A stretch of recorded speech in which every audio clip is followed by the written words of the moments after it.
ஒரு மனுஷனுக்கு நிம்மதி எப்படி வரும்? நிம்மதி பெற வேண்டும் என்றால் என்ன செய்யணும்?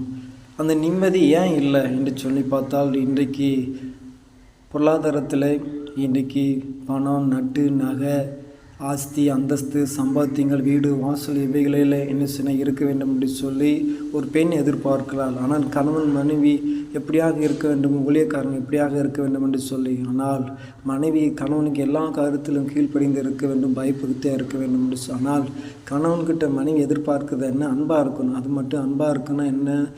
அந்த பணம், நட்டு, நகை இதெல்லாம் இருக்கும். இல்லை என்று சொன்னால் அவன் பிச்சைக்கார பையன், ஊரை சுற்றுறவன், வலிச்சு நக்கின பையன் என்று சொல்லி இப்படிப்பட்ட காரியத்தை சொல்லுகிற பெண்கள் தான் இன்றைக்கு என்ன செய்தாங்க? கிறிஸ்துவ உலகத்தில் வாழ்ந்து கொண்டிருக்கிறாங்க.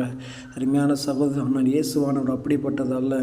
இயேசுவானவர் இடத்தில் அன்பை கொடுக்கிறார். அவரால் மட்டும்தான் அந்த நிம்மதியை என்ன செய்ய முடியும்னா உனக்கு தர முடியும் என்று சொல்லி அவர் எதிர்பார்த்து கொண்டிருக்கிறார். அந்த அன்பால்